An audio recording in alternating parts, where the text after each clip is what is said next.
మత్తయి సువార్త 17వ అధ్యాయము మొదటి వచనంలో నుండి 8వ వచనం వరకు ఉన్న వాక్య భాగం చదువుదాం.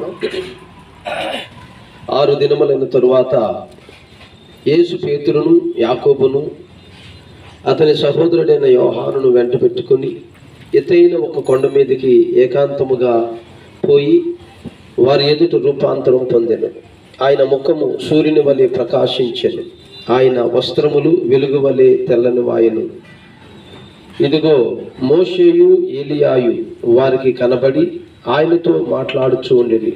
అప్పుడు పేతురు, ప్రభువా, మనం ఇక్కడ ఉండుట మంచిది. నీకిష్టమైతే ఇక్కడ నీకు ఒకటియు, మోషేకు ఒకటియు, ఏలియాకు ఒకటియు 3 పర్ణశాలలు కట్టుదును అని యేసుతో చెప్పాను. అతడు ఇంకనూ మాట్లాడుచూ ఉండగా ఇదిగో ప్రకాశమానమైన ఒక మేఘం వారిని కమ్ముకొనెను. ఇదిగో ఈయన నా ప్రియ కుమారుడు, ఈయన యందు నేను ఆనందించుచున్నాను, ఈయన మాట వినుడని ఒక శబ్దము ఆ మేఘములో నుండి పుట్టెను. శిష్యులు ఆ మాట విని బోర్లపడి మిక్కిలి భయపడగా యేసు వారి ఎదుకు వచ్చి వారిని ముట్టి లెండి, భయపడకుడని చెప్పాను.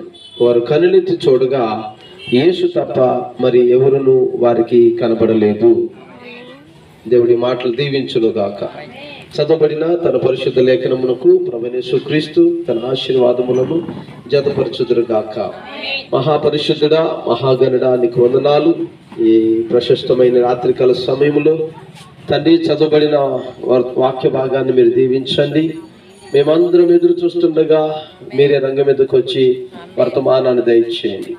ఈ యొక్క చక్కటి దినాన్ని ప్రభువా, మరి నీ కుమార్తె విజయశ్రీ గారు వారి కుటుంబము నాయన మరి వధువుకి విశ్వాసుల కొరకు సిద్ధపరచబడిన ప్రతి ఒక్కరి కొరకు ఈ యొక్క కూడికను ఏర్పాటు చేసి ఉండగా వారిని దీవించుమని, ఈ కూడికలో ఉన్న ప్రతి ఒక్క కుమారుడును కుమార్తెను దీవించుమని యేసుక్రీస్తు నామం పేరట అడుగుచున్నాము తండ్రి. అందరూ కూర్చుందాం.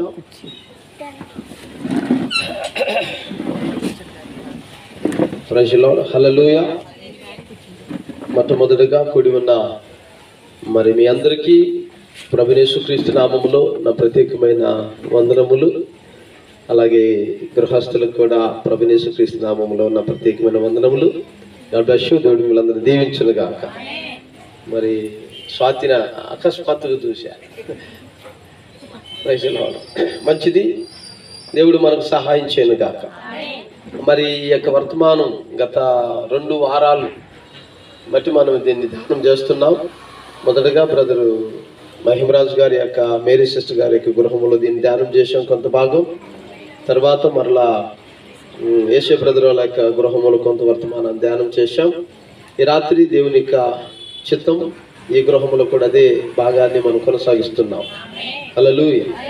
అంశం పేరు 3 పర్ణశాలలు. ఈ రాత్రి మన యొక్క వర్తమానం పేరు 3 పర్ణశాలలు. ఈ యొక్క మరి సమయాన్ని మనం ముందుగా ఎందుకు ప్రారంభించుకుంటున్నామంటే మరి ఎప్పటికప్పుడే లేట్ అయిపోతుంది, చాలా కాలాతీతం అయిపోతుంది. మరి 8 గంటలకి వర్తమానం తీసుకుంటే, లేక 8:30 తీసుకుంటుంటే అది 9:30 10 గంటలకు అవుతుంది. మరి ఏర్పాటు చేసినటువంటి గృహస్థులు కూడా మరి సిద్ధపరిచిన ఆహార పదార్థాలు ఎప్పుడో వారు వండుతున్నారు, మరి అవి చల్లబడిపోతున్నాయి. సో ఇవన్నీ దృష్ట్యా మేము కొన్ని నిర్ణయాలు తీసుకున్నాము. ఖచ్చితంగా మరి సమయాన్ని పాటించాలని. ఈ విధంగా కొంత అసౌకర్యం ప్రారంభంలో ఉన్నప్పటికీ క్రమంలోకి వస్తుందని నేను నమ్ముతున్నాను. హల్లెలూయా. నేను మరి బ్రదర్ సంఘ పెద్ద గారు కూడా ఆనంద్ గారు కలిసి మేము కొన్ని విషయాలు నిన్న తీసుకోవడం జరిగింది. వీటి ప్రకారం మనం ముందుకు వెళ్తే కల్పశం దేవుడు మనకు సహాయం చేస్తాడని నేను నమ్ముతున్నాను. అలాగే మరి ఆదివారం కూడా పెందలకాడనే మరి సమయం ప్రారంభించబడుతుంది. అలాగే ఈ కూటాలు ఇలాగ కూడికలు కానీ చర్చిలో ఆరాధన జరుగుతున్నప్పుడు కానీ సాక్ష్యాలు అనేటువంటివి కూడా మరి అవకాశం ఇస్తున్నాము. ఎవరైనా దేవుని యొక్క మేలులు పొందుకున్న వారు మరి ఆ వారంలో కానీ, ఆ కాలంలో కానీ, ఆ సమయంలో కానీ మరి ఎవరైనా పొందుకుని ఉంటే అవి వెల్లడిపరచాలనుకున్నప్పుడు ఖచ్చితంగా మరి తప్పకుండా చర్చిలో సంఘం ఎదుట మీ సాక్ష్యాన్ని పంచుకోవలసిందిగా కూడా సమయాన్ని ఇవ్వటం జరుగుతుంది. హల్లెలూయా. ప్రతిది కూడా ఒక క్రమంలో అయితే అనుకున్న సమయానికి మనం ముగించుకోవటం జరుగుతుంది. ప్రజలో మత్తయి సువార్త 17వ అధ్యాయములో ఉన్నటువంటి వాక్య భాగాన్ని మనం ధ్యానం చేశాం. కొంత 3 పర్ణశాలలు. పర్ణశాలలు అంటే టబర్నకల్స్, అంటే గుడారాలు, 3 గుడారాలు. మరి ఇక్కడ 6 దినములైన తర్వాత యేసు 3 శిష్యులను తీసుకుని వెళ్తున్నాడు. వారి పేర్లు ఏంటనుకున్నాం? యాకోబు, యోహాను, మరి పేతురు గారు. అంతకుముందు ఆ పై భాగం 16వ అధ్యాయంలో కొన్ని విషయాలు మనం ధ్యానం చేశాం. పేతురు ఎలా ఒప్పుకుంటున్నాడు క్రీస్తు అని. ఆ పేతురికి ఆయన ఆ బండ మీద తన సంఘమును కట్టుదనని ఎలాగ చెప్పడం, ఆ సంగతులన్నీ కూడా ధ్యానం చేశాం. అయితే మరి ఇక్కడ పేతురు, యోహాను, యాకోబులు 3 మనం చూస్తున్నాము. వీరిని మాత్రమే వెంట పెట్టుకుని యేసయ్య వెళ్తున్నాడు. పైకి వెళ్ళాడు. అక్కడ వారి ఎదుట కొండ మీదకి మరి ఏకాంతంగా పోయి వారి ఎదుట రూపాంతరం చెందెను, లేక పొందెను. రూపము ఏమైందంటే మారిపోయింది. యేసు మాట్లాడుతూ ఉన్నాడు వాళ్ళతోనే, వారిని కింద వదిలాడు. ఈయన కొంచెం అంటే ఆయన అలవాటు ఏంటంటే ఏకాంతంగా పోయి ప్రార్థన చేసుకోవటం. సో ఈ 3 ఏమనుకున్నారంటే అలవాటు ప్రకారమే ప్రార్థన చేసుకుంటాడు అనుకుంటా అటుకు పోయి అని అనుకున్నారు. కానీ అక్కడ వారిని కింద వదిలి మరి కొంచెం దూరం పోయిన తర్వాత వారి ఎదుట ఆయన రూపాన్ని మార్చుకున్నాడు. ఆమేన్. అయితే ఏంటి ఆ రూపము అనేది గత శుక్రవారం చెప్పాను. ఆ రూపమును ఎప్పుడైతే చూశారో ఈ 3 ప్రజలు, ఎవరెవరు? పేతురు, యాకోబు, యోహానులు. వీరి 3 గురించి ప్రవక్త మరి ఏమని మాట్లాడుతున్నాడంటే విశ్వాసము, నిరీక్షణ, ప్రేమ. ఈ 3 ఎవరంట? ఒకళ్ళు విశ్వాసం ఎవరు? పేతురు గారు. అలాగే నిరీక్షణ యాకోబు గారు. ప్రేమ యోహాను అని చెప్పాడు. ఇది మరి మనం కొరింథీ రాసిన పత్రికలో మనం చూస్తాం. పౌలు గారు చెబుతాడు విశ్వాసము 13వ అధ్యాయము చివరి భాగాల్లో విశ్వాసము, నిరీక్షణ, ప్రేమ, ఇవి 3 ఉన్నాయి. వీటిలో నిలిచేది ప్రేమి అంటాడు. 14వ అధ్యాయం ప్రారంభ వచనం చూస్తే ప్రేమతో ప్రారంభమవుతుంది. కానీ ఇప్పుడు విశ్వాసము అది దేనిని ఉత్పత్తి చేస్తుందంటే నిరీక్షణ ప్రేమను ఉత్పత్తి చేస్తుంది. అంటే ఈ యొక్క విశ్వాసము ఎలా వస్తుందో ఒక వ్యక్తికి వినటాన్ని బట్టి విశ్వాసం వస్తుంది. అయితే దేనిని వినటాన్ని బట్టి విశ్వాసం వస్తుంది అంటే వాక్యమును వినటాన్ని బట్టి విశ్వాసం వస్తుంది. హల్లెలూయా. అప్పుడు ఆ విన్న వాక్యము నీకు విశ్వాసాన్ని ఇచ్చింది. దానితో ఒక పునాదిని నువ్వు ఏర్పాటు చేసుకున్నావు. దాని మీద నువ్వు నిలబడతావు. అది నీకు ఆధారం అవుతుంది అన్నమాట. దేనికి ఆధారము విశ్వాసము అంటే మూలానికి ఆధారము విశ్వాసము. అయితే ఇప్పుడు ఈ ఆధారం తీసుకుని నువ్వు నిలబడతావు. దేని కొరకు నేను నిలబడతావంటే ఏదైతే ప్రమాణము లేక వాగ్దానం చేయబడిందో దానిని. కనుక నిరీక్షణ అనేది ఇప్పుడు ఏమిటి? ప్రభు రాకడ. ఆయన 2వ రాకడలో సంఘమును స్వీకరించడానికి ఆయన రాబోతున్నారు. ఎవరినైతే విమోచించాడో ఆ విమోచించినటువంటి వారందరినీ స్వీకరించడానికి ఆయన రాబోతున్నాడు. సో కనుక నన్ను విమోచించాడు, యేసు రక్తము నన్ను విమోచించింది, నా ప్రతి పాపముల నుండి ఆయన నన్ను విడిపించాడు. ఆయనకు నేను ఇప్పుడు కృతజ్ఞతను కలిగి ఉండాలి. ఈరోజు ఆయన నన్ను ప్రేమించాడు, నన్ను లోక సంబంధిలో నుండి ఆత్మ సంబంధిగా మార్చాడు. హల్లెలూయా. దేవుని కుమారుడిగా కుమార్తెగా నేను ఈ రోజున మారాను. నా కొరకు నా క్రీస్తు రాబోతున్నాడని ఎవరైతే నమ్ముతారో వారికి ఉండేదే నిరీక్షణ. ఆ ఎదురు చూడడం అంటాం కదా, ఆ ఎదురు చూడడం పేరే నిరీక్షణ. హల్లెలూయా. ఎవరికి నిరీక్షణ ఉంటుంది?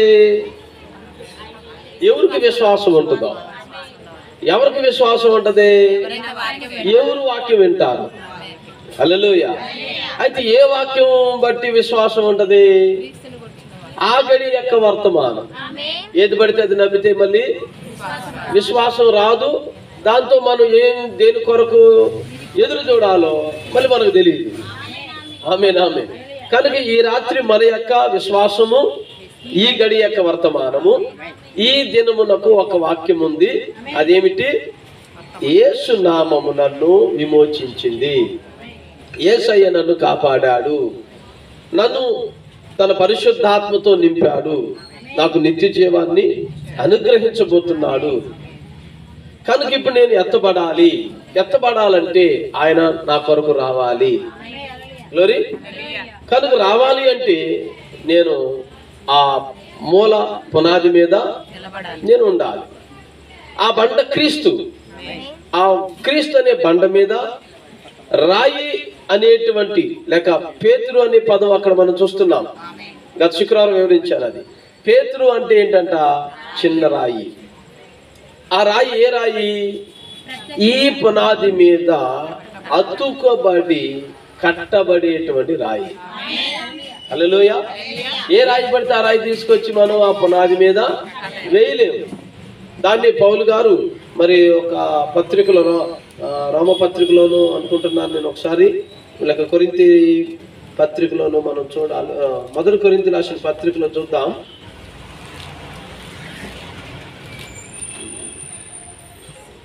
పదవచనం, 3వ అధ్యాయము, మొదటి కొరింథీలు 3:10.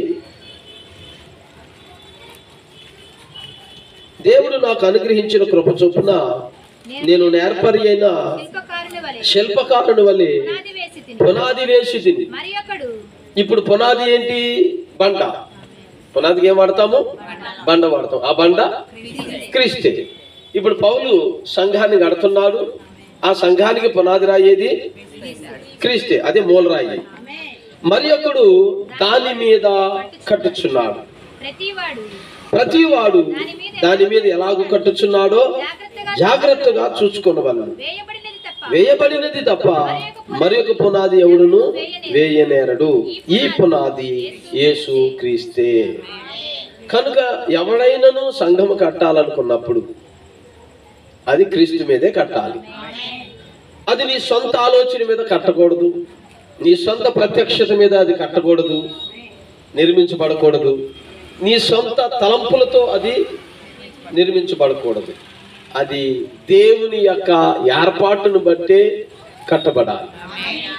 కట్టబడాలి అంటే కట్టేవాడిని దేవుడు మొదటగా పిలవాలి. ఎవరిని పడితే వాడిని ఆయన పిలవడు కదా. ఎవరు పడితే వాళ్ళు కట్టే మేస్త్రులు కాదు. ఇందులో చాలా రకాలు ఉంటారు కదా. గ్లోరీ. కానీ ఇప్పుడు బిల్డింగ్ కట్టడానికి ఏం కావాలా? కట్టే ఆ మనుషుడు. అందుకని దేవుడు పిలిచిన మనుషుడు అవసరం అవుతాడు. ఎందుకంటే అది ఆయన యొక్క మందిరం, ఆయన వచ్చి నివసింపగోరుతున్న స్థలం అది. కనుక అది జీవం కలిగిన మందిరం అవుద్ది, అది జీవం కలిగిన స్థలం అవుద్ది. కనుక ఆ బండ ఇప్పుడు ఎలాంటిదంటే జీవం కలిగింది. ఇప్పుడు ఆ జీవం కలిగిన బండ మీద కట్టబడేటువంటి రాయి కూడా జీవం కలిగి ఉండాలి. అందుకని గత 2 వారాలు, గత శుక్రవారాలు చెప్పడం జరిగింది. పేతురు అనేది ఆయన పేరు కాదు, అది ప్రత్యక్షతలో నుండి వచ్చినటువంటి బయలుపాటు. అది ఆయన పేరు సీమోను, వాళ్ళ నాన్నగారి పేరు బరయోనా. కానీ పేతురు అనేది ఆయనది కాదు. గ్లోరీ. నీవు పేతురు అన్నాడు. నీ పేరు పేతురు అని చెప్తున్నాడా? యోహాను సువార్త 1వ అధ్యాయము 42, 43, 44 వచనాలు మనము అక్కడ చూడగలుగుతాం. ఆంద్రేయ తన సహోదరుడైన మరి సీమోనును యేసునొద్దకు తీసుకుని రాగా మెస్సయ్య అను మాటకు అభిషిక్తుడు అని అర్థము, అంటే క్రీస్తు. యేసు అతని వైపు చూచి, అంటే ఈ ఆంద్రేయ తోడుకొని వచ్చినటువంటి తన సహోదరుడి వైపు చూచి, నీవు యోహాను కుమారుడు అయిన సీమోను, ఆమేన్ ఆమేన్. అర్థమవుతుందండి? ఆయన ఏమనబడతాడంట? కేఫా అంటే రాయి. కింద ఫుట్ నోట్లో ఏముంది అక్కడ? రాయి, స్టోన్. ఏ రాయి అది? పునాది మీద కట్టబడి రాయి. 1 పేతురు రాసిన పత్రిక 3వ అధ్యాయము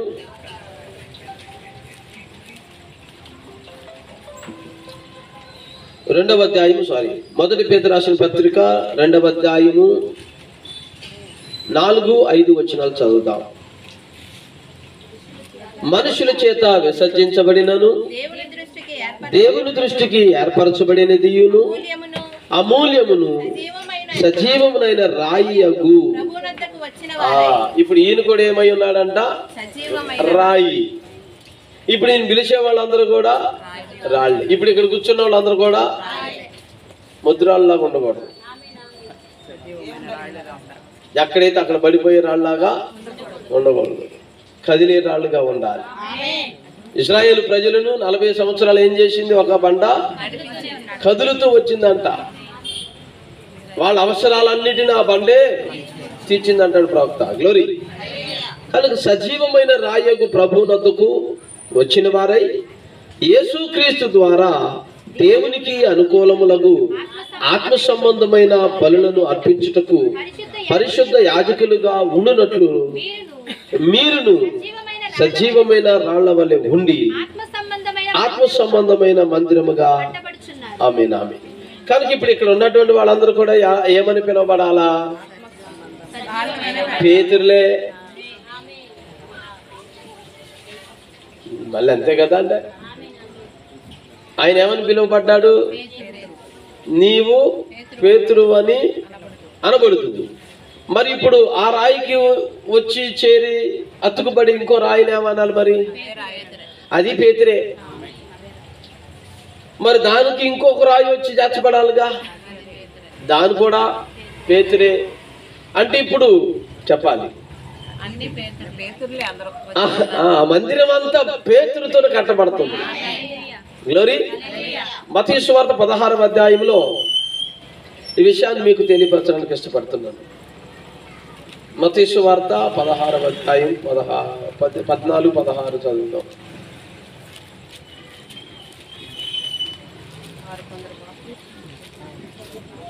వారు కొందరు బాప్తిసమిచ్చు యోహాను అనియు 18 చదువుతాం. మరి నీవు పేతురువు, ఈ బండ మీద నా సంఘమును కట్టుదువు. ఈ బండ మీద అంటే పేతురు అంటే ఇప్పుడు ఏంటిది? బండ. మూలరాయి ఏంటి? బండే. మూలరాయి క్రీస్తు కదా, మెస్సియా. ఈ మెస్సియా మీద ఇంకో మెస్సియా. అయితే ఈయన మెస్సియా కాదు కానీ మినీ మెస్సియా. ఇది పెద్ద బండ, ఇది చిన్న బండ. గ్లోరీ. ఇప్పుడు ఎవరు కట్టబడతారు? ఇప్పుడు ఆ మందిరముగా ఎవరు పడితే వాళ్ళు కట్టబడతారా? యేసయ్యను నమ్ముకున్న వాళ్ళందరూ కట్టబడతారా మందిరంగా? యేసు ద్వారా మేలులు పొందుకున్న వాళ్ళందరూ మందిరంగా కట్టబడతారా? యేసు ద్వారా ఒకవేళ స్వస్థతలు పొందుకున్న వాళ్ళందరూ మందిరంగా కట్టబడతారా? లేకపోతే వాళ్ళ జీవితాలు పానార్పణంగా పోసినంత మాత్రాన కట్టబడతారా? మరి ఎవరు కట్టబడతారు మందిరముగా?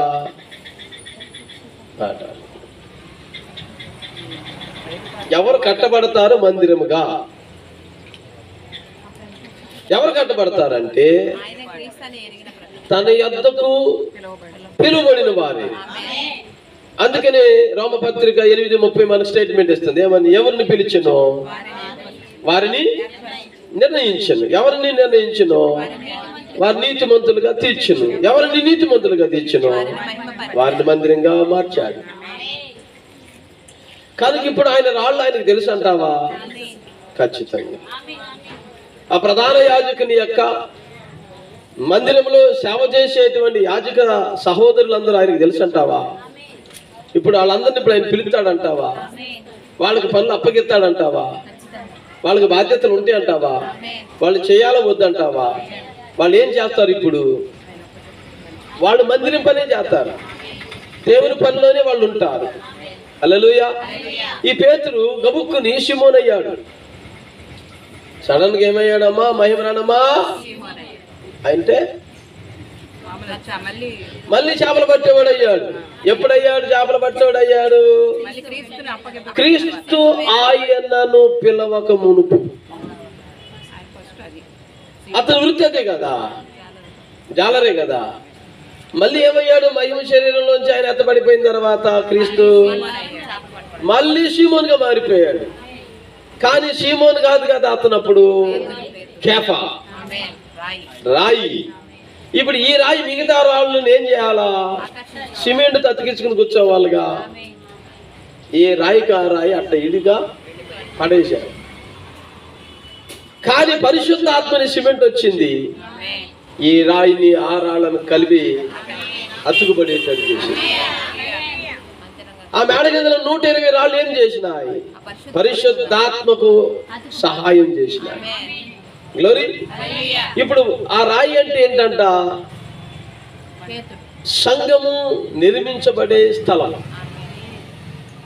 ఎవరిప్పుడు సంఘము అంటే నాకు నేను ఏర్పాటు చేసేసుకునేది సంఘం కాదు, ఏదో డబ్బులతో ఏర్పాటు చేసుకునే అది సంఘం కాదు.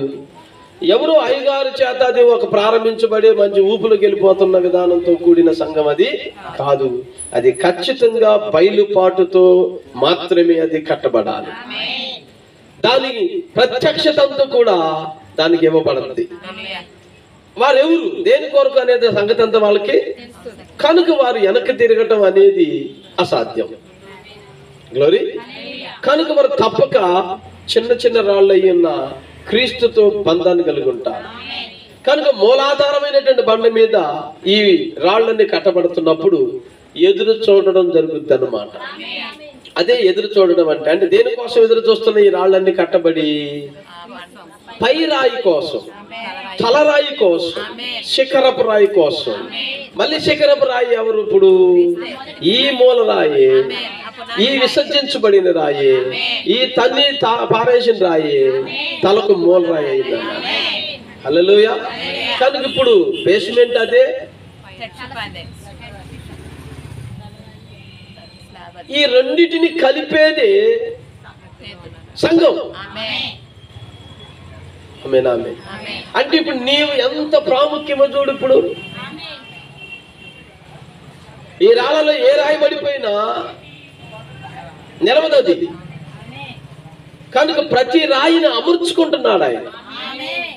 సజీవమైన రాళ్ళుగా మనం దేవుని మందిరముగా కట్టబడుతున్నాం. ఈరోజు మనం ఎంతవరకు కట్టబడ్డామంటే తలరాయిని మనం పిలిచేంత వరకుగా కట్టబడ్డాం. త్వరలో రేపు మాపో మరుక్షణమో లేకపోతే ఈ రాత్రే బహుశా ఈ కోటంలో ఏం జరగబోతుంది? తలరాయి రాబోతుంది. తలరాయి కోసం ఇక్కడ ఎంతమంది ఉన్నారు? ఇటుకురాలు పట్టుకుని కొట్టుకోవడానికి ఎంతమంది ఉన్నారు? దేవుని స్తోత్రం. అతుకుబడింది అనుకోండి, ఇంక వేరే రాయి బయటకు వస్తుందా? రాదే. ఇప్పుడు కట్టారు, ఇక్కడ బయటకు వస్తుందా? రాదే కదా, అంతే. అయితే ఇప్పుడు దానికి ఏమి లేదు, తలరాయి లేదు, అంత ఖాళీ గ్యాప్ అది. ఇప్పుడు సంఘానికి ఏమి రాబోతుందంటే శిఖరపు రాయి. క్రీస్తు మరలా రాబోతున్నాడు. ఎవరి వద్దకు వస్తాడు? ఆ ప్రత్యక్షత అనే బండం మీదకే. ఆయన జీవం ఎక్కడుందో అక్కడికే. హల్లెలూయా. దేవునికి స్తోత్రం కలుగుగా. ఈ మత్తయి సువార్త 17వ అధ్యాయంలో ఇప్పుడు ఆయన వాళ్ళ ముందు ఏమయ్యాడంట? రూపాంతరం చెందాడు. వెంటనే రూపం మారిపోయిందంట ఆయనది. ఆయన ముఖం సూర్యబింబంలాగా మారిపోయింది, ప్రకాశించేస్తుందంట. మరి అప్పటి వరకు ఉన్న వస్త్రాలు మారిపోయినాయి. ఎట్లాగంటే ఏదేనిలో అప్పటి వరకు వస్త్రాలు టిప్పుకొని మాయమైపోయాయి. ఆది కాండం 3 మనం చదివితే అప్పుడు వారిద్దరు కన్నులు ఎప్పుడు టిప్పుమని ఎంతసేపట్లో వెళ్ళిపోయింది ఆ వస్త్రం. ఇప్పుడు రూపాంతరం ఆ కొండ మీద ఎంతసేపట్లో మారిపోయింది ఆ వస్త్రం చెప్పండి. మరి టిప్పుమని వచ్చేసి వెంటనే ఆయన స్వరూపం ఆయన అంతా మారిపోయాడు. ఒక అగ్ని స్వరూపిగా మారిపోయాడు. ప్రవక్త హెజ్కేలు ఏ స్వరూపాన్ని అయితే ఆ చూశాడో అది కనపడుతున్నాడు అన్నమాట. హల్లెలూయా. కనుక మత్తయి సువార్త 17వ అధ్యాయంలో మనం కొన్ని విషయాలు చూద్దాం. వారి ఎదుట రూపాంతరం పొందెను. 2వ వచనం, ఆయన ముఖము సూర్యుని వలె ప్రకాశించాడు. అంటే అందులో ఏమి లేదు, ఇక డాగు లేదు, ముడత లేదు, మచ్చ లేదు, కళంకం లేదు. అసలు అందులో నువ్వు ఇంకేదన్నా చూడడానికి అది కనపడతల్లా. నిరుమిట్లు గొలిపేటాడు, ఒక ప్రకాశమానముగా మారిపోయింది దాని ముఖం. హల్లెలూయా. ఆయన వస్త్రాలు అంటే ఎలా అయిపోయినాయంట, వెలుగు వలె తెల్లని వాయెను. ఇదిగో మోషేయు ఏలియాయు వారికి కనబడి ఆయనతో మాట్లాడుతున్నారంట. సడన్ గా ఇప్పుడు మళ్ళా ఇంకొక కార్యం జరిగింది అక్కడ. ఏంటంట, మోషే కనపడ్డాడంట, ఏలే కనపడ్డాడంట. కనపడటం ఒకటే కాదు కానీ వాళ్ళు మాట్లాడుకుంటున్నారంట. ఇప్పుడు నేను అడుగుతాను మహిమరానమ్మని, ఆమె పేరేంటి, లూదియమ్మ గారిని అడుగుతాను. ఆయన మోషే అని ఎలాగెట్ట తెలుసు, ఆయన ఏలి అని ఎలాగెట్ట తెలుసు?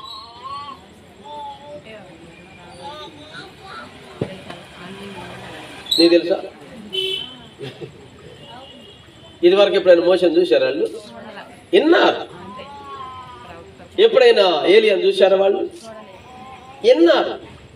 కానీ వాళ్ళు ఇప్పుడు అక్కడ రాయబడింది, వారు ఇరువురు మోషేని ఏలియాని వారు కనపడ్డారంట. దేవుని స్తోత్రం కలండి. కనపడ్డారంటే ఇప్పుడు పరిచయం ఉన్నవాడు కనపడితే బాబాయ్ బాగున్నావా అంటాను చూసావా? ప్రవక్త అడుగుతున్నారు, బ్రదర్ బ్రహ్మం మనం అక్కడికి వెళ్ళిన తర్వాత నేను మోషేను కలుసుకుంటానా, లేకపోతే పౌలుని కలుసుకుంటాను, లేకపోతే అబ్రహాం గారిని కలుసుకుంటానా, లేకపోతే నోవా గారిని కలుసుకుంటానా, లేకపోతే ఆదామును కలుసుకుంటానా? వీళ్ళందరూ ఎవరు మనకి ఎక్కువగా మనకి రిపీటెడ్ అయ్యేటువంటి బైబిల్ హీరోస్, చాలా మనకి చాలా అవసరమైనటువంటి వ్యక్తులు కదా. ప్రతి వారం ప్రతి సమయంలో వారిని మనం జ్ఞాపకార్థంగా చేసుకుంటాం. నీతిమంతుని జ్ఞాపకం చేసుకోవటం ఏంటంట, మాట్లాడండి, ఆశీర్వాదమేగా. అంటే ప్రతి కూటంలో మనం ఏం పొందుకుని పోతాం? కొంతమందికి ఆశీర్వాదం రాదు. ఎందుకంటే వాళ్ళ గురించి జనరల్గా వాళ్ళు చెప్తుంటే వాళ్ళకి ఎన్నసొంపుగా అనిపించదుగా. అవన్నీ తిక్కల మాటలు కనిపించి యాంటి మాటలు బద్దా చంపేస్తున్నాడు అని అనుకుంటాం. అప్పుడు ఆశీర్వాదం వల్ల ఏమవుద్ది? శాపం అయిపోద్ది. శాపం అంటే కొత్తది కాదు, ఆశీర్వాదమే శాపం. శాపం అంటే ఏదో కాదు, శాపమే దీవెన. హల్లెలూయా. మంచిది. ఇప్పుడు అడిగారు, మనం వారిని కలుసుకుంటామా అని. కలుసుకోవటమే కాదు, అక్కడికి పోయిన తర్వాత వారిని మనం ఎలా గుర్తుపడతామని బ్రదర్ బ్రహ్మం అడిగారు. మనం వారిని గుర్తుపట్టాలి కదా. ఇప్పుడు ఇక్కడ వింటున్నాం, అహరోను గురించి మనం విన్నాం, అహరోను గారిని చూడాలి. ఇప్పుడు అక్కడ మిరియాముని విన్నాం, మిరియామును కలుసుకోవాలి. అక్కడ యెకోబేదును మనం విన్నాం, యెకోబేదును కలుసుకోవాలా. యాకోబు గారిని మనం విన్నాం, యాకోబు గారిని కలుసుకోవాలా. ఆయన లవరు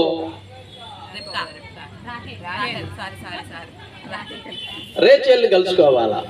మరి వాళ్ళని విన్నాం కానీ చెప్పాలా. యాకోబుకి 12 మంది పిల్లలు, అందులో మళ్ళీ 13 ఒక కేసు ఉంది, ఆడపిల్ల దీనా. మనం ఆమె వదిలేస్తాం. దేవుని స్తోత్రం. 12 మంది పిల్లల్లో ఒక అమ్మాయి ఉంది, 13 పిల్లలు ఆయనకి. అయితే బైబిల్లో మగవాళ్ళు మాత్రమే గుర్తింపు చెందుతారు కానీ ఆడవారిని లెక్కలో తీసుకోరు కనుక మనం పెద్దగా లెక్కలో తీసుకోలేదు అంతే. కానీ ఆమె ఉందా లేదా? మరి యాకోబుకి ఆమె కూతురా కాదా? యాకోబు వంశం ఉందా లేదు ఇప్పుడు అక్కడ? గ్లోరీ. 12 మంది ఇశ్రాయేలీయులు అయితే ఆ దీన ఎవరో కాదు, ప్రభువైన యేసుక్రీస్తు వధువు. ఆయన ఎక్కడికి విడిచిపెడతల్లా, ఆయన క్రమాన్ని ఆయన కలిగి ఉన్నాడు. గ్లోరీ. సరే, మంచిది. ఏమాట ఎలా గుర్తుపడతాం వాళ్ళని? గుర్తుపట్టగలుగుతామా? నీవుగా ఈ చివరిని వచ్చావు, వాళ్ళ ఎప్పుడో మొదట్లో ఉన్నటువంటి వాళ్ళు. ఎలాగా అని అంటే ప్రభువు బ్రహ్మం చెప్తున్నాడు, అది నీకు ప్రత్యేకంగా తెలపబడదంట. ఇది ఈయన గారు, పరిచయం చేసుకోండి. వందనాలు సార్, మీ గురించి చాలా విన్నాం. అట్లాగే ఉండదంట. ఈయన గారు, పేతురు గారు, సార్ బాగున్నారు సార్, ఎంతమే కానీ చూడలేదు, తమను ఇప్పుడే జన్మ, అట్లాగే ఉండదంట.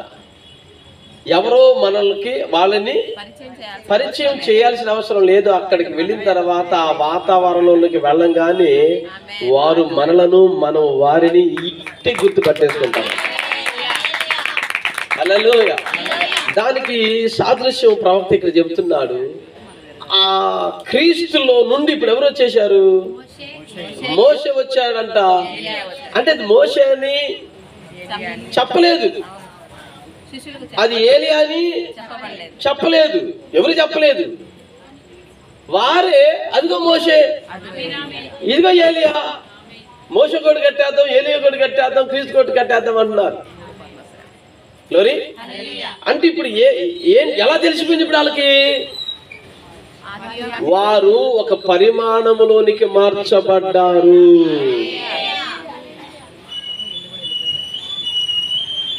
వారు డైమెన్షన్ మారిపోయింది. ఇక్కడ రాగానే మనం డైమెన్షన్ లోకి వెళ్ళిపోతాం లేదా? అయిపోయింది. మరుక్షణం చూడు డైమెన్షన్. దేవుని స్తోత్రం. అలాగనే వారు ఎదుట ఆయన రూపాంతరం చెందగానే డైమెన్షన్ మారిపోయింది. వెంటనే ముఖం మారిపోయింది, వస్త్రాలు మారిపోయినాయి. అంటే అయ్యే మారిపోలా, జస్ట్ ఒక తెరలాగా తొలగించబడింది అన్నమాట. ఒక కటన్ అనేది ఎత్తబడింది. గ్లోరీ.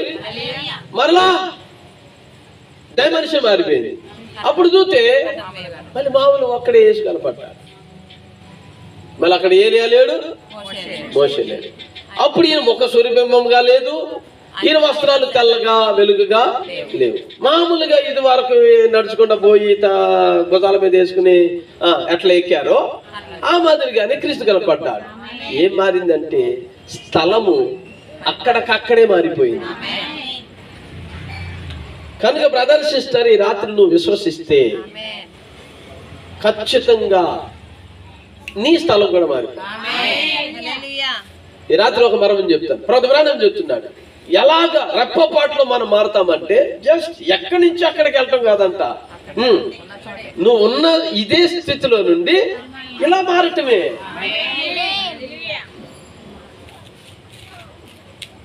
ఎంత పడతామంటే ఎక్కడికో మోకలేదు లాకటమో లేదా ఎవడో వచ్చి పీకడమో కాదు. నీ ఉన్న చోటులో నుండే మార్పు పొందుతావు. అంటే ఆ డైమెన్షన్ ఎక్కడ ఉంది? ఇప్పుడు నీ పక్కనే ఉంది. నిన్న ఒక ఆమె వచ్చింది, ఇప్పుడు బుధవారం సాయంత్రం ఒక ఆమె కూడా వచ్చింది, ఒక ఆవిడ గారు వచ్చింది. ఆమె నాకు తెలియదు. ప్రైజ్లాడ్ అన్నా. ఆ మొక్కకు నేను బుక్ అయిపోయాను. ఆ కారణంగా నేను దొరికిపోయాను.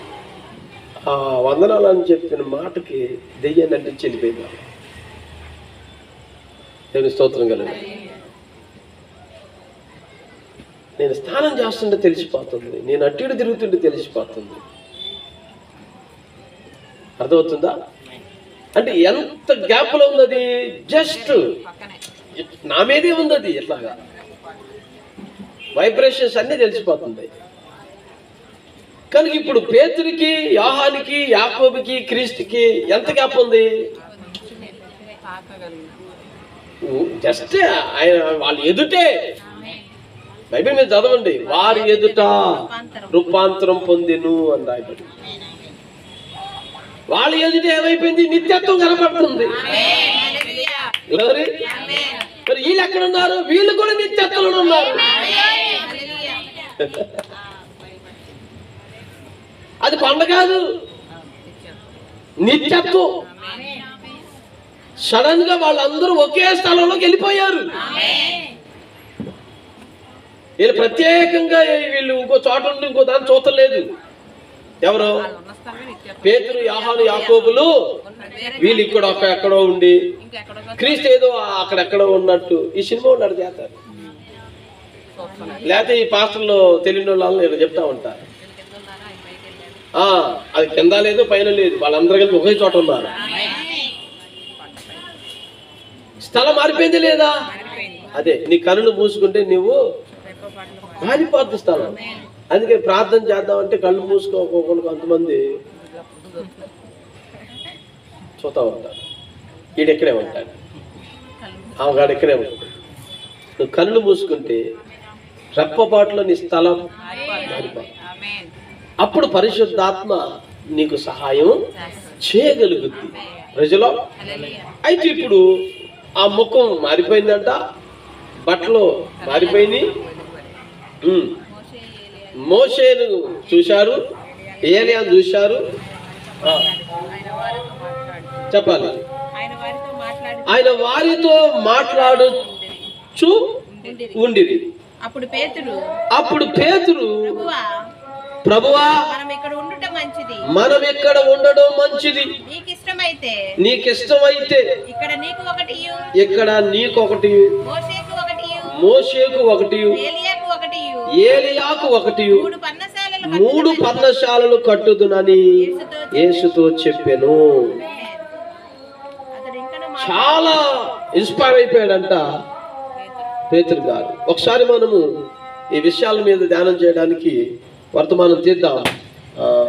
56వ సంవత్సరం 9వ నెల 23వ తారీఖు ఆత్మీయ దత్తపుత్రత్వము అనే వర్తమానం తీయండి. 56వ సంవత్సరము 56/9/23 ఆత్మీయ దత్తపుత్రత్వము అనే వర్తమానంలో పారాగ్రాఫ్ 51, 52 పారాగ్రాఫ్లు ఈ రాత్రి మనం ధ్యానం చేసి ముగించుకుందాం. త్వరగా దొరికిందా? ఆత్మీయ దత్తపుత్రత్వం 56వ సంవత్సరం 9/23. మీరు మీ విశ్వాసములో నిష్ట గలవారైతే అది ఏమి పుట్టింపలేదు. అయితే మనము మహమ్మదీయులను కలిగి ఉంటాము, మరియు బౌద్ధులను, మనము వీరందరినీ కలిగి ఉంటాము. పేతురు చెప్పాడు, మనం ఇక్కడ ఉండుట మంచిది. మనం ఇప్పుడు 3 పర్ణశాలలు కట్టుదుము. మనము ఒక వేదాంత పాఠశాలను మోషే కొరకు కట్టుదుము. మనము ఒక వేదాంత పాఠశాలను ఏలియా కొరకు కట్టుదుము. ఇత్యధికంగా వారందరూ ధర్మశాస్త్రం క్రింద ఆరాధించుకొనివ్వండి, వారిని ఆరాధించుకొనివ్వండి. ఆమేన్. దొరికిందమ్మా? ఏమంటున్నారంట? 3 మనం ఇప్పుడు 3 పర్ణశాలలు కడదాము. ఒకటి మోషే వేదాంత పాఠశాల, థియాలజీ, బైబిల్ కళాశాల అన్నమాట. ఇంకొకటి ఏలియా కొరకు వేదాంత పాఠశాల కడదాం, సెమినరీలు కడదాం అంటున్నాడు. ఎందుకంటే మోషే ధర్మశాస్త్రమును బోధించాడు. చాలా మంది ఇప్పుడు అక్కడ ధర్మశాస్త్రం క్రింద ఆరాధించుకునే వాళ్ళు ఉన్నారు. ఆమేన్. యేసు కాలంలో 3 రకాలైనటువంటి వర్గాలు ఉన్నాయి. ఒకటి పరిసయ్యులు, 2 సద్దుకయ్యులు, 3 యేసుని వెంబడించేవారు. హల్లెలూయా. 3 వర్గాలు ఉన్నాయి. ఒకటి పరిసయ్యులు, వీళ్ళెవరు? మోషే ధర్మశాస్త్రం క్రింద పనిచేస్తున్నటువంటి సేవకులు వీళ్ళు తోరాను ఈ విషయాలన్నిటి మీద మంచి అవగాహన కలిగి వారు ఎప్పుడు కూడా జాగ్రత్త కలిగి ఉంటారు. మోషే రాసినటువంటి 5 కాండాలు, 5 పుస్తకాలను జాగ్రత్తగా చదువుతూ ఉంటారు. గ్లోరీ. రెండవ తరగతి ప్రజలు సద్దుకాయలు. వీరు కూడా మోషే ధర్మశాస్త్రం కిందే ఉంటారు, కానీ ఇందులో తేడా ఉంది. మరలా కలగొలుపులు అయినవి బోధనలు. పరిచయాలేంటో దేవదూతను నమ్ముతారు, ఆత్మ నమ్ముతారు. సద్దుకాయలేంటో దేవదూతను నమ్మరు, ఆత్మను నమ్మరు. గ్లోరీ. వీళ్ళు ఒకే ధర్మశాస్త్రం కింద ఉన్నారు, కానీ భేదాలు ఉన్నాయి. ఇంకొక వర్గం వచ్చి యేసుని వెంబడించి అనుచరులు. హల్లెలూయా. కనుక ఇప్పుడు ఈ 3 వర్గాలు కలిగినటువంటి ప్రజలు ఉండగా ఎక్కువ మంది దేన్ని ఆరాధిస్తున్నారు అంటే, ఆ దినాల్లో మోషే ఇచ్చినటువంటి ధర్మశాస్త్రం ప్రకారమనే యూదులందరూ నడుచుకుంటున్నారు. కనుక ఇప్పుడు ఈ యొక్క పేతురు గారు అంటున్నాడు, అయ్యా మరి మోషేకు ఒక మరి పర్ణశాలను కడదాం, వేద పాఠశాలను కట్టేద్దాం. గ్లోరీ. ఎందుకంటే వాళ్ళకి ఇప్పుడు వరకు తెలియలా ఏమని, ఆ యెహోవావి నీవే అని. గ్లోరీ. ఆ క్రీస్తు, ఆ అభిషక్తుడు, ఆ మెస్సయ్య నీవే అని వారికి తెలియకుండా పోయింది. ఇప్పుడు ఈ కొండ మీద మీరు మా ఎదుట రూపాంతరం చెందడాన్ని బట్టి అది మేము గ్రహించగలిగాం. క్రీస్తులో నుండే మోషే వచ్చాడు. అంటే మోషే ఎవరిని బయలుపరుస్తున్నాడు ఇక్కడ అంటే క్రీస్తుని. కానీ క్రీస్తుని గురించి చెప్పిన ఏ లేఖనాన్ని కూడా యూదులు నమ్మట్లేదు. కనుక ఇప్పుడు మేమిప్పుడు ఒక పర్ణశాలను, ఒక వేదాంత కళాశాలను కట్టి ఈ బయలుపాటును మనం వచ్చేటువంటి ఆ యూద పిల్లలకి, విద్యార్థులకి మనం నేర్పుదాం. హల్లెలూయా. అప్పుడు ఈజీ అయిపోద్ది. ఎందుకంటే మేము కూడా యూదులమే, మేము కూడా వెతికాం. ఇప్పుడు మా కనుల ఎదుట అది ప్రదర్శించబడింది, మాకు ఈ సత్యము అర్థమయ్యింది. కనుక ఇప్పుడు దాన్ని మేము యూదులకి, ధర్మశాస్త్రాన్ని నమ్మే ప్రతి ఒక్కరికి మేము ఈ సంగతిని తెలియచేస్తాం. కనుక ఇప్పుడు తెలియపరచబడేటువంటి ఒక స్థలాన్ని మనం ఏర్పాటు చేయాలా. అది ఎక్కడో కాదు, ఇక్కడే కట్టేద్దాం. ఎందుకని, మా ఎదుట నువ్వు రూపాంతరం చెందింది ఇదే ప్లేస్ కనుక, మాకు బయలుపాటు వచ్చింది ఇక్కడే కనుక, యూదులకి ఇప్పుడు ఇక్కడికి రప్పించి ఇదే స్థలంలో మేము ఒక పాఠశాలను నిర్మిస్తాం, లేక పర్ణశాలను నిర్మిస్తాం. గ్లోరీ. మనకు తెలుసు, ఎవరైనా ఒక పెద్ద పేరున్న వ్యక్తి చనిపోయాడు అనుకోండి, ఆ ప్లేస్ ని చాలా గొప్పగా మార్చేస్తారు. హల్లెలూయా. అవునా కాదా? ఆయన బట్టలను కూడా తగిలిస్తారు, ఆయన వాచ్ని కూడా తగిలిస్తారు, ఆయన టైం తగిలిస్తారు, ఆయన బూట్ని తగిలిస్తారు, ఆయన లేచిన తగిలిస్తారు. ఆయన దగ్గర ఏముంటే, ఎందుకని గొప్ప వ్యక్తి అయిపోయాడు. అట్లాగ గొప్ప వ్యక్తిని చేసింది ఎవరు? వీళ్ళు ఇల్లే. హల్లెలూయా. కనుక ఇప్పుడు ఆ వ్యక్తిని మరి జీవితం గొప్పదిగా చూపించడం తరతరాలను బట్టి జరుగుతుందంటే, అక్కడ ఒక చర్చి కట్టడమో, లేకపోతే అక్కడ పర్ణశాల కట్టడమో, లేకపోతే అక్కడ ఒక మందిరం కట్టడమో, లేకపోతే ఒక గుడారం కట్టడమో, అక్కడ ఆ బయోపిక్స్ అన్నిటినీ ఏర్పాటు చేయడమో, దాని గురించి వీళ్ళకి తెలిసిందంతా తెలియపరచడం, ఇక తరతరాలుగా అది బాగా ఫేమస్ చేయడం జరుగుతుంది. ఇప్పుడు పేతురు యొక్క ఉద్దేశం ఏంటంటే అది చేయాలని. ఎన్నో కాలాల బట్టి వీళ్ళకి అర్థం కానటువంటి విషయం ఇక్కడ బయలుపరచబడింది. మోషేని గురించి చెప్పాము. మోషే ఒక ప్రవక్తను పంపుతాడని, మా నాలాంటి ఒక ప్రవక్త వస్తాడని చెప్పాడు కదా. ఆ సంగతులన్నిటికీ ఇక్కడ ముగింపు ఉంది. మా దగ్గర ఒక వర్తమానం ఉంది, అది బయలుపరచబడిన వర్తమానం. కనుక మిగతా అర్థం కానటువంటి సోదరులందరికీ మేము ఇక్కడ బయలుపరుస్తాం. కనుక మోషేకి ఒకటి కడదాం. ఎన్ని పర్ణశాలలో? 3 శాలలో ఒకటి అయిందా? ఇప్పుడు పర్ణశాల ఎవరు కడతారు? ఎందుకు కడతారు? ఎందుకు కట్టాలి? దేనికోసం కట్టాలి? ఇప్పుడు ధర్మశాస్త్రం కింద ఉన్న వాళ్ళందరికి అర్థం అవటం కోసం ఇప్పుడు మోషే నిమిత్తం పేరు మీద ఒక వేదాంత పాఠశాలని కట్టాలి. రెండవది ఏలియా మీద కట్టాలంట ఒక వేదాంత పాఠశాల. ఎందుకు చూద్దాం. ఇతను అగ్నిని దింపి గ్లోరీ ఆహాబు కొంతమందిని పట్టుకోవడానికి పంపించాడు. ఎవరిని? ఏలియాని. అక్కడ అంటాడు, నేను నీతిమంతుడైతే అగ్ని దిగి వచ్చి వీళ్ళని తగ్గించను కాక అన్నాడు. అంతే. ఆ 50 మంది వచ్చారు, ఆ 100 మంది వచ్చారు, ఆ 150 మంది వచ్చారు. గ్లోరీ. కర్మేలు పర్వతం మీద 2 తలంపుల మధ్య ఉన్న సంఘం ఎదుట ఉదించబడిన బలి, సాయంకాలపు బలి పశువు మీద అగ్నిని దించడానికి మునిపే అగ్నిని దించాడు ఈయన. ఏమంటున్నాడు? నేను నీతిమంతుడైతే ఈ 50 మందిని ఇక్కడ గ్లోరీ, నేను నీతిమంతుడైతే 100 మందిని చంపేది అన్నాడు. కాల్ చేసింది. అట్లాగా అంటే ఇప్పుడు ఏలియా నీతి తత్వానికి అతను సాదృశ్యం. హల్లెలూయా. మోషేనేంటో ధర్మశాస్త్రానికి సాదృశ్యం. అంటే ఇప్పుడు ఏలియా ఎవరో అనేది కొంతమంది అక్కడ నమ్ముతున్నారు. ఏలియా తత్వం ఏంటో చాలా మందికి తెలియటం లేదు. కనుక ఇప్పుడు రెండవ వేదాంత పాఠశాలను ఇక్కడ గట్టి ఏలియా ఎట్లాంటోడంటే అనేది ఇప్పుడు వీళ్ళకి చెప్పాలి మనం. ఎందుకని ఈ స్థలములో ఏలియా మనం ప్రదర్శనగా చూసాం, ఏలియాను మనం చూసాం. మోషే క్రీస్తుతో మాట్లాడుతున్నాడు, ఏలియా క్రీస్తుతో మాట్లాడుతున్నాడు.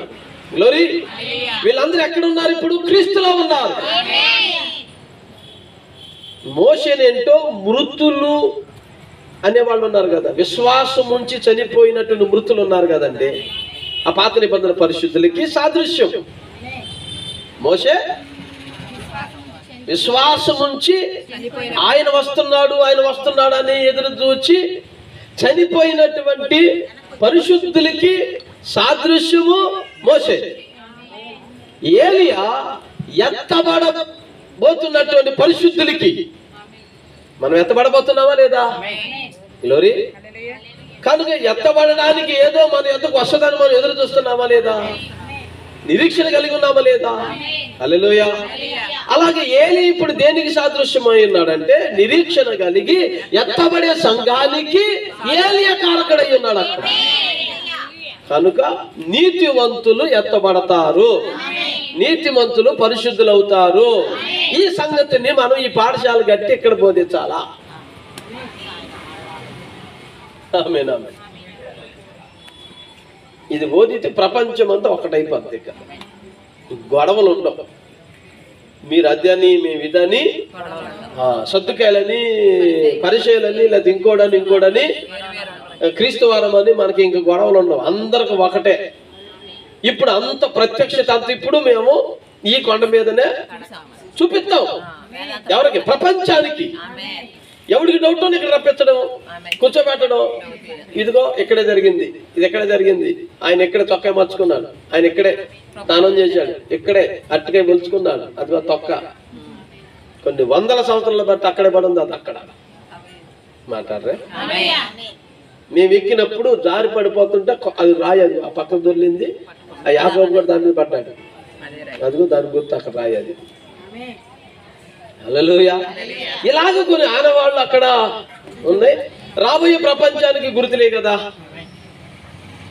కనుక వీళ్ళందరికీ సాక్ష్యాలుగా అవన్నీ అని వీళ్ళు పథకం వేశారు. నిజంగా అది వాస్తవేనంటావా? దాని కొరకేనంటావా ఆయన ఆ నిత్యత్వ ప్రదర్శన చూపించింది?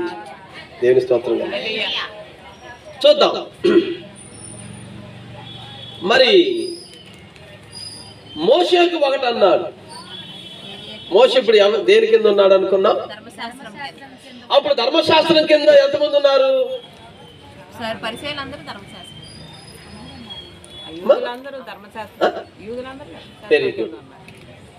యూదులందరూ, ఎబ్రీలందరూ ఎక్కడున్నారు ఇప్పుడు? అదే ధర్మశాస్త్రం కింద ఉన్నారు. ఇప్పుడు ధర్మశాస్త్రం కింద ఉన్న వాళ్ళకి పాఠశాల కట్టి పేతురయ్య గారు పెద్ద పాస్టర్ గారు నిలబడి బోధిస్తే వాళ్ళకేనో ఉరుగుద్దా? ఇంతకు మైండ్ నుండి మాట్లాడుతున్నాడా, మైండ్ లేక మాట్లాడుతున్నాడా? మైండ్ కాదు కానీ అక్కడ ఆయనకి ఏం మాట్లాడాలో అరవాలు తెలియక, గట్టి కేకలు తెలియక, అసలు ఏం చేయాలో పాలు పోక పేతురు గారు ఏదో ఒకటి అనేస్తాడు. స్పీడ్ మనిషి అంట, టెంపరాన్ని మనం చెప్పుకున్నాం, చాలా దూకుడు మనిషి. గ్లోరీ. ఏది పడితే అది గబుక్కును వదిలేస్తాడు. ఇక అది వెనక ఎవడు తగులుద్దో, ముందు ఎవడు తగులుద్దో, ఎవడు కన్ను వెళ్ళిపోద్దో, ఎవడు చెయ్యలు వెళ్ళిపోద్దో, ఎవడు కాలు వెళ్ళిపోద్దో అనవసరం. ఇక ఎవడు డొక్కలోకి అది వెళ్ళిపోద్దో, ఎవడు గుండెలోకి వెళ్ళిపోద్దో, ఎవడు చెవిలోకి వెళ్ళిపోద్దో, ఎవడు ముక్కులోకి వెళ్ళిపోద్దో అనవసరం. స్పాట్గా ఏమంటాడు, టిక్కమని కొట్టేస్తాడు అనమాట. అది మంచి అవ్వచ్చు, అలాంటి తత్వం కలిగిన వాడు అనమాట. ఎవరు? గబుక్క అంటాడు, నువ్వు క్రీస్తు అంటాడు. ఎందుకన్నాడు తెలియదు మళ్ళీ. అది ఇంకోటి అంటాడు. దేవుని స్తోత్రం కనుక అనే స్వభావం కనుక ఇప్పుడు ఏమన్నాడు, అనేసాడేక ఆ ఆనందంలో, పరవశంలో ఆయన ఇంక తట్టుకోలేక ఏమన్నాడంటే, మోషేకు ఒకటే, ఏలియాకు ఒకటి, అయ్యా నీకు ఒకటి, 3 పర్ణశాలలు కట్టేస్తానన్నాడు. అయితే పర్ణశాలల వెనకాల ఉద్దేశం ఏంటంటే, ధర్మశాస్త్రం కింద ఉన్న వాళ్ళందరినీ బతికించాలని ప్రయత్నం చేస్తున్నారు. ఎవరు? పేతురు గారు, లూదియమ్మ గారు వింటున్నారా? ఏంటండి? ధర్మశాస్త్రం కింద ఉన్న వాళ్ళందరూ బతికించాలనుకున్నారు, కానీ ధర్మశాస్త్రం కింద ఉన్నందరూ చచ్చిపోతారు. రోమపత్రిక 5వ అధ్యాయం చదివి ముగిద్దాం, మీ సమయం అయిపోయింది. రోమపత్రిక 5. కాబట్టి విశ్వాస మూలమున మనము నీతిమంతులుగా తీర్చబడి మన ప్రభువైన యేసుక్రీస్తు ద్వారా దేవునితో సమాధానము కలిగి ఉందుము. మరియు ఆయన ద్వారా మనము విశ్వాసము వలన ఈ కృప యందు ప్రవేశం గలవారమై అందులో నిలిచి ఉండి దేవుని మహిమను గూర్చిన నిరీక్షణ బట్టి అతిశయపడుచున్నాం. అంతేకాదు శ్రమ ఓర్పును, ఓర్పు పరీక్షను, పరీక్ష నిరీక్షణను కలుగజేయనని ఎరిగి శ్రమల యందును అతిశయపడుతుము. ఎందుకనగా ఈ నిరీక్షణ మనలను సిగ్గుపరచదు. హల్లెలూయా. చూడండి, ఇక్కడ ఒక విషయాన్ని మనకి ఆయన బయలుపరుతున్నాడు పౌలు గారు. ఏంటి అంటే 5:12 చదివితే క్లారిటీ వస్తుంది ఇప్పుడు మీకు. ఒక మనుషుని ద్వారా పాపం ద్వారా మరణమును లోకములో ఎలాగూ ప్రవేశించునో అలాగుననే మనుషులందరూ పాపము చేసినందున మరణము అందరికీ సంప్రాప్తమాయను. ఇక్కడ ఒక ఫేజ్, దీన్ని ఏమంటారు? ఒక ఫేజ్. ఏంటి ఫేజ్? ఇది ఒక భాగం. మరణము రావటానికి గల కారణం ఏంటి? పాపము. ఒక మనుషుని ద్వారా పాపము ద్వారా మరణము లోకంలోనికి సంప్రాప్తమయ్యింది, ప్రాప్తి అయ్యింది. ఏం చేస్తాం అంటే, మా ప్రాప్తి అంటే వచ్చింది వరకే, ఏదో వచ్చింది, మరి ఏం చేస్తాం? అందరికేంటో కిరీటాలు వచ్చి నేను ఎత్తికి పెట్టుకోవడం, మాకేంటి నెత్తి మీద చుట్టూ వచ్చింది, ఏం చేస్తాం? ప్రాప్తం అది, మరి వాళ్ళకి అది మాకు. సో లోకంలో అందరికి ప్రాప్తి ఏం కలిగిందంట? మరణం. ఎలా కలిగింది అందరికి? ఇది పాపాన్ని బట్టి. హల్లెలూయా. ఇప్పుడు ఇక్కడ వరకు ఒక భాగం. ధర్మశాస్త్రం అనేది రాక మునుపు, ఏదెనులో నుండి ధర్మశాస్త్రం వచ్చే వరకు, అంటే మోషే వచ్చే వరకు మరణం ఏలుబడి చేసింది. ఓకేనండి? ఏదైనా మొదలుకొని మోషే కాలం వరకు ఫ్రీ గిఫ్ట్. అది ఏది సరదాగా వచ్చేది అనమాట. స్తోత్రం కదా. కానీ మోషే వచ్చిన తర్వాత ధర్మశాస్త్రం వచ్చింది. ఆమేన్. ధర్మశాస్త్రం వచ్చి ఏం చేసింది చూద్దాం ఇప్పుడు. ఎలయనగా వచ్చినది కనుక పాపములో పాపము లోకములో ఉండేను. గాని ఆమేన్ ఆమేన్ ఆమేన్. మళ్ళా వివరించనా? ఏదెన్లో నుండి మోషే కాలం మోసే వరకు మరణం ఫ్రీ.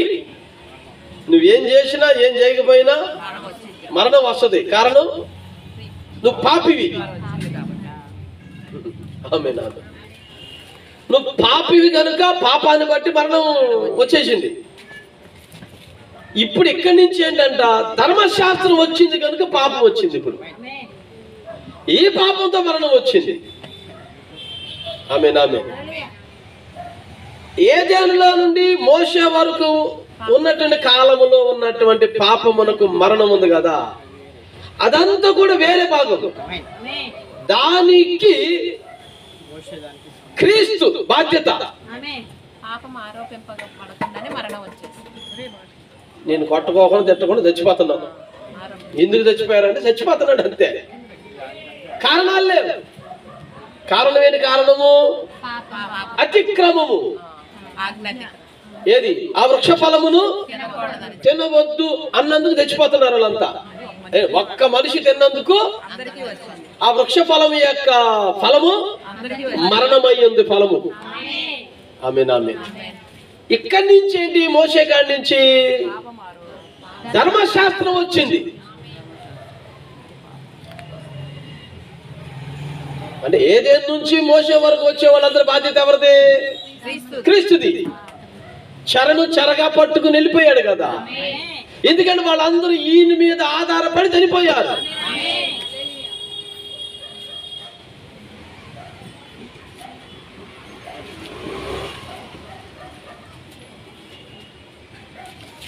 అంతేనంటారా?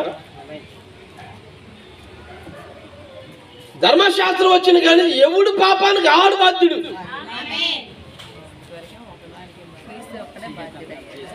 ఏమయ్యా చెప్పాము అంటించుకున్నాం, రోగం వచ్చింది. టీక కొట్టండి అన్నాడు. టీకాలు గీకాలు ఇక్కడ పీకలు కోసడానికి కూడా ఏం లేదు. చెప్పినప్పుడు ఏంటో మాట్లాడదాం అవుతుంది. మోసేకి ఒకటి ఇప్పుడు ఏలే వస్తున్నాడు అనమాట. రంగం మీద ఏలే పర్ణశాల గురించి చెప్తున్నా. ధర్మశాస్త్రం వచ్చింది కనుక పాపం వచ్చింది. ఇప్పుడు పాపం ఏంటి? ఆజ్ఞాతిక్రమమే. అయితే ఏ ఆజ్ఞాతిక్రమము? ఏదేను యొక్క ఆజ్ఞాతిక్రమం అయితే కాదు ఇది. అది మోషేకు పూర్వం. ఏది? ఏదేను యొక్క ఆజ్ఞాతిక్రమం. అంటే ఆదాము అనే మనుషుడు ఏమన్నాడు? నీవు దీనిని తిను దినమున నిత్యముగా చచ్చదు అన్నాడు. ఇక్కడిది ఏంటి? ఇది ఇద్దింటే అద్దింటే కాదు. నేను ఇదిగో ఈ ఆజ్ఞలు నీకు ఇచ్చా. పైన ఆకాశం అందు గాని, భూమి మీద గాని, భూమి కింద ఉండు నీళ్ళ ఎందు గాని ఉండు దేని రూపమునైన నువ్వు చేసుకొనకుండా, వాటికి పూజించకుండా, శాస్త్రంగా బట్టి నమస్కారం చేయకోకుండా నువ్వు నన్ను యెహోవాని గుర్తించి ఆరాధించాలి. యెహోవా అంటే ఆత్మస్వరూపి. ఆయన విగ్రహము కనుక నువ్వు విగ్రహం చేయకూడదు అని ఆ ఆజ్ఞలన్నీ కూడా చెప్పుకొచ్చాడు. ఇప్పుడు వీటిలో ఏది చేసినా పాపే. ఈ 10 ఆజ్ఞలో 9 చేసి పారేసి ఒక్కటి దాంట్లో నువ్వు కాలు జారేవనుకో, నువ్వు మళ్ళీ మురుగుండలో పడిపోతావు.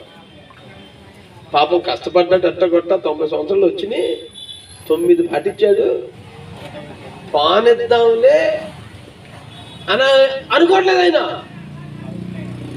ఈ 100 సంవత్సరాలు వచ్చే సమయానికి ఒకటి తప్పాడు ఈయన. మరణం వచ్చేసింది. గ్లోరీ మాట్లాడుతూ అవుతున్నాయా? మేము అర్థమవుతుందా?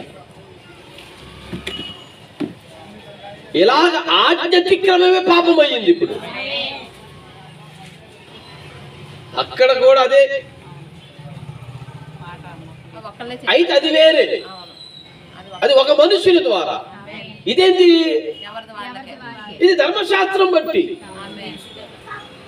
నన్ను ఎందుకు చంపేశావు ప్రభువా? గ్రంథం ఓడదీసి ఆజ్ఞలు చూపించి ఇదిగో ఇందుకు మాట్లాడతాడా? ఇప్పుడు ఇక్కడ ఒక చిన్న మనకి అవకాశం ఉందన్నమాట. ధర్మశాస్త్రము గుండా దచ్చినోడికి వీడి నీతిమంతుడు అవటానికి అవకాశం ఉంది. వాళ్ళకైతే నీతిమంతులు అవటానికి గ్లోరీ. వాళ్ళ జీవితమే నీతిగా ఉండడాన్ని బట్టి నీతిమంతులుగా తెచ్చబడతారు. నోవాహు ఆ దినాల్లో ఆయన ఎదుట తనొక్కడే నీతిమంతుడిగా కనబడ్డాడు. గ్లోరీ. అంటే పాపము పలచనవ్వటమే నీతిగా మారటమే. కానీ ఎక్కడైతే పాపం పలచనవడం కాదు, చెప్పిన మాట ప్రకారం చేయకపోవటమే పాపము. ఇప్పుడు ఈ ధర్మశాస్త్ర ప్రకారం ఎవరైతే తప్పిపోయారో వారందరూ నీతిమంతులుగా తీర్చబడడానికి ఒక కృప ఉంది అక్కడ. అదే వారి కొరకు వధించబడిన దేవుని గొర్రె పిల్ల. అందుకని వారికి ఆ మందిరం కట్టి ఆ మందిరంలో కొన్ని ఉపకరణాలు పెట్టి బలిపీఠము, సన్నిధి రొట్టెలు, 7 దీపస్తంభాలు, పరిశుద్ధ స్థలము, అతి పరిశుద్ధ స్థలము, ఆ కరుణాపీఠము, ఆమేన్, ఇలాగా ఆ మందిరంని పెట్టి అక్కడ ఒక యాజకుడిని పెట్టి ప్రధాన యాజకుని కుటుంబంగా కొంతమందిని తీసుకుని లేవీలందరినీ యాజక వర్గంగా మార్చుకుని, హల్లెలూయా, మాట్లాడతలేదు, మనందరికి తెలిసిన సంగతి లేదు. కనుక ఇప్పుడు ఇక్కడ వచ్చే పాపి దేన్ని బట్టి పాప అవుతున్నాడు? ఇక్కడ ధర్మశాస్త్రములో ఉన్నటువంటి ఆజ్ఞలను ధిక్కరించడాన్ని బట్టి, అతిక్రమంగా అతను మారటాన్ని బట్టి, ఆ కారణము చేత అతని మీద నేరారోపణ వేయటాన్ని బట్టి అతనికి ఇప్పుడు ఒక గొర్రె పిల్ల అతనికి ఇవ్వబడింది. ఆ గొర్రె పిల్లతో అతను ఏమవుతున్నాడు? యాజకుడి చేతికి ఇవ్వటంతో దాన్ని అతి పరిశుద్ధ స్థలంలోకి తీసుకుపోయి ప్రార్థన చేసి క్రీస్తు చేత దాన్ని పవిత్రపరిచి తీసుకొచ్చి దాన్ని అతని మీద వెళ్తున్నాడు. అది సంవత్సరానికి ఒక్కసారి. ఇలాగున్న ప్రతి సంవత్సరము అది ఆ ధర్మశాస్త్ర క్రింద ఉన్నటువంటి వాళ్ళందరికీ ఒక నియమంగా మారిపోయింది. ఆమేన్, ఆమేన్. ఈ కారణముగా అనేకులు ఏమవుతున్నారు? ఇప్పుడు నీతిమంతులుగా తీర్చబడుతున్నారు. ఇప్పుడు ఏలియా వర్తమానం ఏంటి? నీతివంతులుగా మారటం, అంటే అగ్నిని రుజువు చేయటం.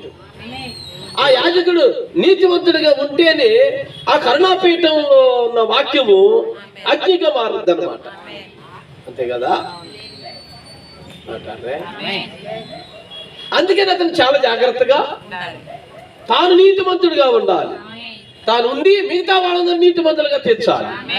అంటే క్రీస్తు నీతిమంతుడు అయ్యుండి తను ఎందుకు విశ్వాసం ఉంచిన వారందరూ నీతిమంతులుగా ఎలాగో తీర్చినో, ఆ యాజకుడు కూడా ఆ దినమున తాను నీతిమంతుడు అయ్యుండి, కనుక ఇప్పుడు ఏలియా ఏమై ఉన్నాడు? అదన్నమాట. అందుకని అతను బలి అర్పిస్తున్నాడు. అతను నీతిమంతుడని దేవుడు రుజువు చేస్తున్నాడు అగ్ని దింపి. గ్లోరీ. కనుక ఇక్కడ మోషేకు ఒకటి ధర్మశాస్త్రం కింద ఉన్న వాళ్ళందరికీ, ఇక్కడ ఏలియాకు ఒకటి నీతిమంతులుగా ఉన్న వాళ్ళందరికీ. దట్టో మన బ్యాచ్ ఉందిగా, మనల్ని వెంబడిస్తున్నారు. వీళ్ళకి కూడా ఎవరికి అసలు ఆయన ఎవరో అర్థం కావట్లేదు. అది మొత్తం ముగ్గురికి, అంటే ప్రపంచంలో ఉన్న మతములన్నిటికీ కలిపి ఒక్కటే ఆన్సర్ ఇక్కడ చూపిద్దాం అనుకున్నారు. హల్లెలూయా. అదనమాట. ఒకసారి మనం వర్తమానం చదివి ముగిద్దాం.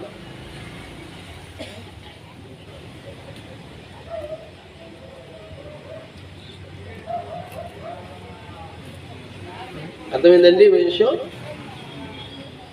52వ పారాగ్రాఫ్. మోషే ధర్మశాస్త్రము నిలిచెను, పేతురు చెప్పిన మంచిది, మనలో కొందరు ధర్మశాస్త్రమును వెంబడించదు. ఇప్పుడు ధర్మశాస్త్రమును బట్టి నీతిమంతుడని ఏ శరీరం తీర్చబడడో. కాబట్టి దేవుని ధర్మశాస్త్రం తర్వాత అక్కడ నిలబడి ఉన్నాడు. ఏలియా మోషే తరువాత వచ్చి ఉన్నాడు. మరి ఏలియా ప్రవక్తలకును దేవుని నీతికి ప్రాతినిధ్యం వహిస్తాడు. మరి ఏలియా అంతవరకు ఆయన నీతికి ప్రాతినిధ్యం వహిస్తూ ఆకాశం నుండి అగ్నిని లాగినాడు, 50 మందిని చంపివేశాడు. మరి అతడు దేవుని నీతికి ప్రాతినిధ్యం వహిస్తున్నాడు. అయితే పేతురు దేవుని నీతిని మరియు దేవుని ధర్మశాస్త్రమును కోరేది. ఏ మానవుడు ధర్మశాస్త్రమును బట్టి రక్షింపబడడు. మరియు మీరు తప్పిపోయినట్లయితే ధర్మశాస్త్రమును అతిక్రమించిన ఎడల అక్కడ ఒక్కటే మిగిలి ఉన్నది, అది ఏ మరణం. అది దేవుని నీతి. దేవుడు దాన్ని హక్కుగా భావించి అడుగుచున్నాడు. ఆయన నీతి గల ధర్మశాస్త్రం తప్పక న్యాయ విధిని కలిగి ఉన్నది. కాన అప్పుడు పేతురు మాట్లాడుచు ఈ గుడారాలను నిర్మించాలని కోరుకున్నాడు. అతడు దానిని చేయగలిగితే దేవుణ్ణి అడగాలి. పిమ్మట వారు వెనుతిరిగి చూడగా యేసుని మాత్రమే చూచిరి, ధర్మశాస్త్రం తప్పిపోయినది. హల్లెలూయా. 3 పర్ణశాలలు కడదామని ఆయన అడగాలనుకున్నాడంట. తిరిగి చూసేపాటికి పరిమాణం మారిపోయింది. మళ్ళీ మావులు పాత బట్టలు వేసుకుని దుమ్ము కొట్టుకుపోయినట్టు ముఖంతో గాలికి ఎగిరిపోయిన జుట్టుతో యేసు కనపడ్డాడు. ఏం అర్థం కాలేదు ఇంకా. కనుక ఇప్పుడు మత్తయి సువార్త 17 ముగింపు వాక్యం చదువుతాం. మత్తయి సువార్త 17. అతడు ఇంకను మాట్లాడుచు ఉండగా ఇదిగో ప్రకాశమానమైన ఒక మేఘము వారిని కమ్మెను. ఇదిగో ఈయన నా ప్రియ కుమారుడు, ఈయన యందు నేను ఆనందించుచున్నాను. ఈయన మాట వినండి అని ఒక శబ్దము ఆ మేఘములోంచి పుట్టెను. ఆమేన్. ఆయన అడగాలనుకున్నాడు పేతురు. ఎవరిని? ఆ మహిమగా మారిపోయిన ఆ క్రీస్తుని. మీరు పర్మిషన్ ఇస్తే కడతాము, దీని కిందకి వచ్చిన వాళ్ళందరినీ మార్చేద్దామని. కానీ వెంటనే మొత్తం మారిపోయింది. అక్కడ ఉన్నటువంటి ఆ మోషే, ఏలియా, క్రీస్తు అనే ఏదైతే ఉందో మొత్తం మారిపోయి పొగొచ్చేసింది అనమాట. అది మేఘం అంటున్నాం. మనం మామూలుగా అర్థం కాని వాళ్ళు ఏమంటారు?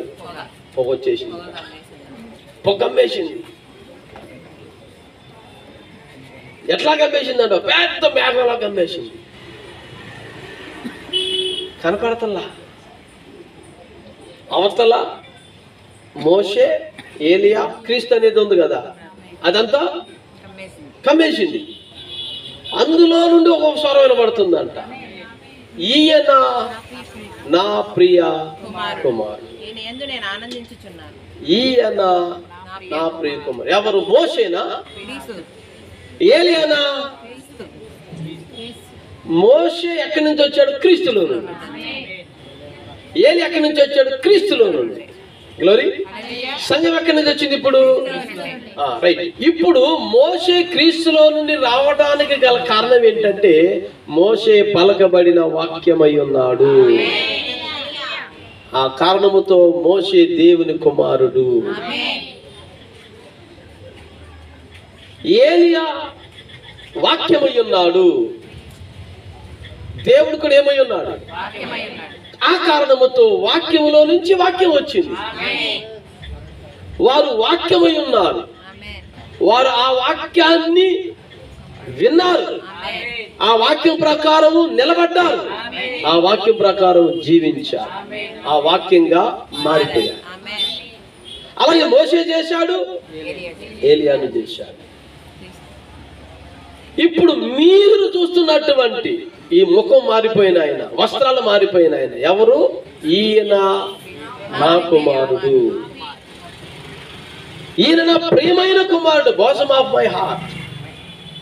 ఈయన నా ప్రియ కుమారుడు.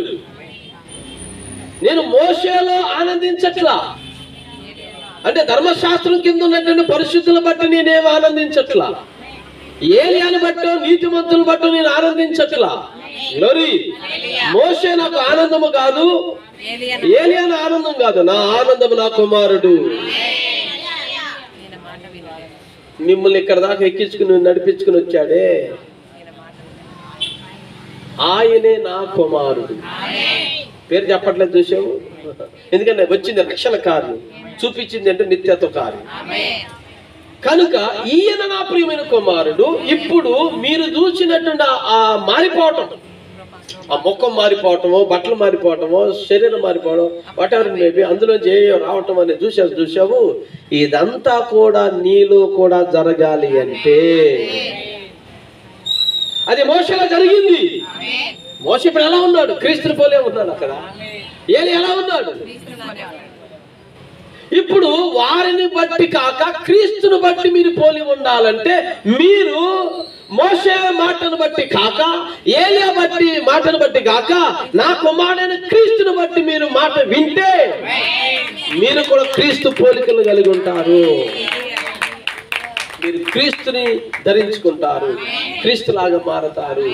అప్పుడు ఆయన నా ప్రియ కుమారుడు ఎట్లాగైనా అయినాడు, మీరును కూడా అంతే మాదిరిగా నా ప్రియ కుమారులు అవుతారు.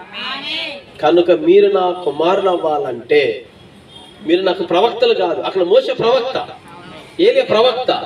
కానీ ఇప్పుడు నా ఎదుట ఉన్నటువంటి వీళ్ళు ముగ్గురు, వీళ్ళు ప్రవక్తలు కాదు, కుమారులు అయి ఉన్నారు. అందుకని వీళ్ళకి పరిశుద్ధాత్మ ఇచ్చాడు. వాళ్ళకి పరిశుద్ధాత్మ, ఆయన వాక్యాన్ని ఇచ్చాడు. మోషేకి ఆయన వాక్యాన్ని ఇచ్చాడు, ఏలియాకి ఆయన వాక్యాన్ని ఇచ్చాడు. కానీ పరిశుద్ధాత్మని ఇవ్వాల. కానీ పేతురుకి, యోహానుకి, యాకోబుకి మేడగదిలో తన ఆత్మని ఇచ్చాడు. తన ఆత్మ ఎంత మందులో అయితే ఉంటుందో వారందరూ దేవుని కుమారులు. హల్లెలూయా. కనుక ఈ రాత్రి నీవు యేసు మాట వింటే, అందుకని అక్కడ మోషేని తీసేశాడు, ఏలియాని తీసేశాడు. చూస్తే ఎవరు కనపడ్డారంట? క్రీస్తు, యేసు అక్కడే కనపడ్డాడు. కనుక ఇప్పుడు ఎవరి మాట వినాలని స్వరం పుట్టింది? యేసు మాట. యేసు మాట ఏంటి? అదే నిత్య జీవం. అందుకని యేసుని ఎరుగుటి నిత్య జీవమై. కనుక మనం దేవుని కుమారులు అయితేనే యేసు ఎక్కడున్నాడో అక్కడికి మనం. సో ఏ మేఘం అయితే పుట్టిందో, ఆ మేఘం నుంచి ఏ స్వరం అయితే వచ్చిందో అది కడవరి కాల స్వరము. ఆ స్వరాన్ని మీరు వినండి రాత్రి, తప్పకుండా మీరు ఎత్తబడతారు, నిత్య జీవాన్ని పొందుకుంటారు. God bless you. దేవుడు మిమ్మల్ని అందరిని దీవించును గాక.